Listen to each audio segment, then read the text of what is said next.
versus Lacson naman po. Oh. Dapat sagutin din eh. Oh, eto, isa din tong ano, eto. Puro yabang dito. Si Panelo. Meron lang ho ako maikling kwento sa inyo, mga kababayan, para doon sa hindi nakakaalam at para doon sa mga hindi pa narinig ito. 'Di ba nasa Congress sila? No? Hindi pa pala sa Congress. 'Di ba pinapatawag sila ng Congress? At ang sinasabi ng abogado ng dating Pangulong Duterte ay wala po kaming tiwala sa Congress. Sa madaling salita ho, pinapatawag kasi sila at ang sabi nila, hindi yan yung proper forum, hindi yan yung tamang lugar, wala kaming tiwala diyan sa Congress o sa Kongreso, no? Sa madaling salita po, kung ikaw ang nag-iimbita at ikaw ang Kongreso, ano ibig sabihin nun? Hindi kayo dadalo, hindi sila pupunta.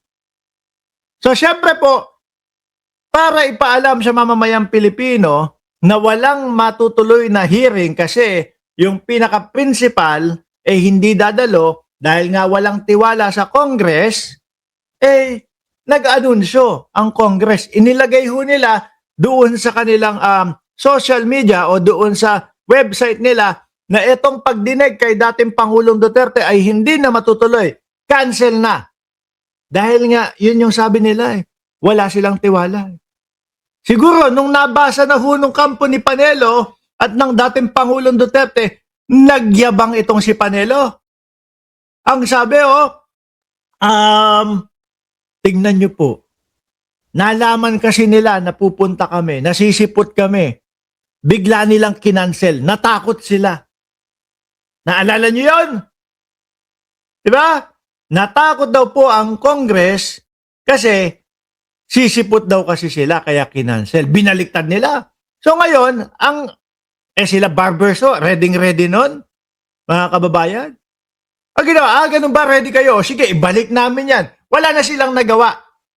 Naipit na ho sila doon, mga kababayan. Kaya, obligado na sila na pumunta doon sa Congress kasi mapapahiya sila. Di ba, Rodrigo Duterte? Yun yung sinabi mo na, mo kay Trillanes. Yun yung naipit din si Rodrigo Duterte na sabi doon sa umpisa, pipirma daw siya sa waiver. Bago matapos, pinaalala ni JJ Suarez, ano kapalit, sir? Sampaling ko siya sa publiko. Biglang ganun na. Di po ba? Ngayon, banat si Trillanes, yung mga ganyan. Ang sabi, kakasuhan namin si Trillanes ng libel dahil nga po doon sa mga bank accounts na kesyo naninira lang daw si Trillanes. Hanggang ngayon wala po akong nakikitang kaso. Hanggang ngayon po wala silang pinupursiging kaso kay Trillanes. Bakit?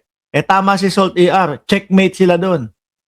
Sasabihin lang nung judge, para matapos na ito, mapatunayan na talagang naninira lang si Trillanes.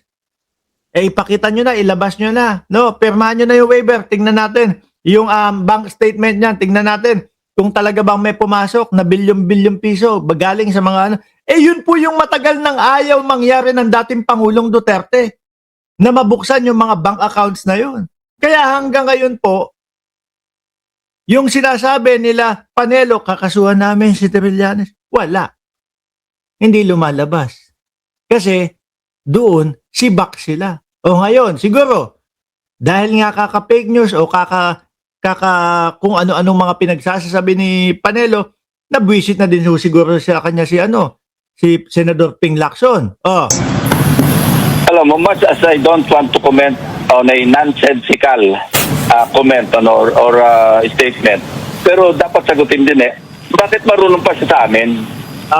Ako, walang Panelo na hindi nanalo sa pagkasenador. may isa pa akong kwento niyan. May nag-imbita sa amin. Dati, Uniteam. No, may nag-imbita. Uy! Kasama ko si Boss Mike. Boss Mike, Sabera, shout out. No? Pakisuportahan din po yung channel. Sama si Boss Mike Sabera. Uy! Daanan, silipin nyo naman yung si Panelo, ganito, ganyan. Maganda din ang hangarin niya. No? So kami naman, bilang vlogger at Uniteam, na dati, suporta pa tayo sa kanila Nasa ilalim ng mga Duterte. Sige, punta tayo. Putangin na, pagdating namin doon, O ano may paglilingkod ko? Ano may tutulong ko sa inyo? Ha?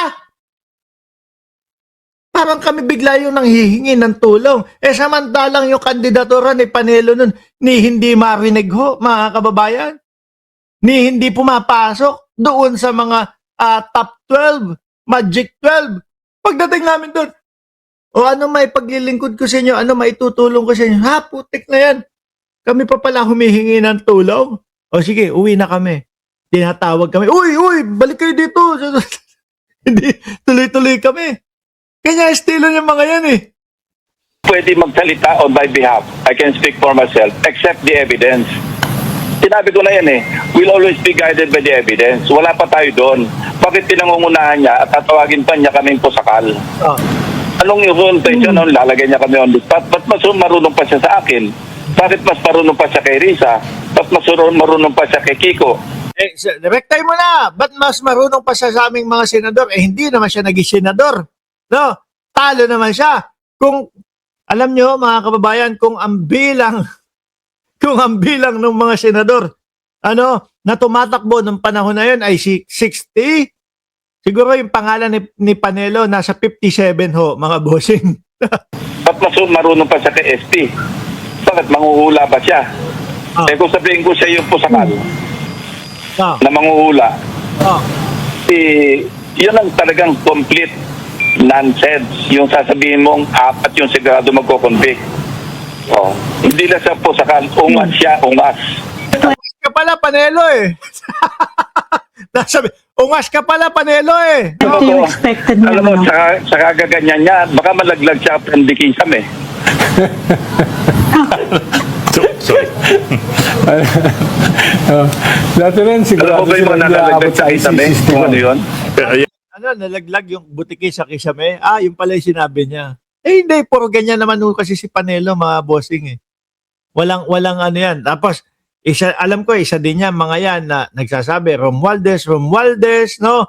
Martin Romualdez daw ay magnanakaw. Hanggang ngayon, no, wala pang napapakita mga ebidensya eh. Niresbakan sila ni Congressman Martin Romualdez, mga kababayan. Ano sabi? Romualdez, binanatan si Duterte.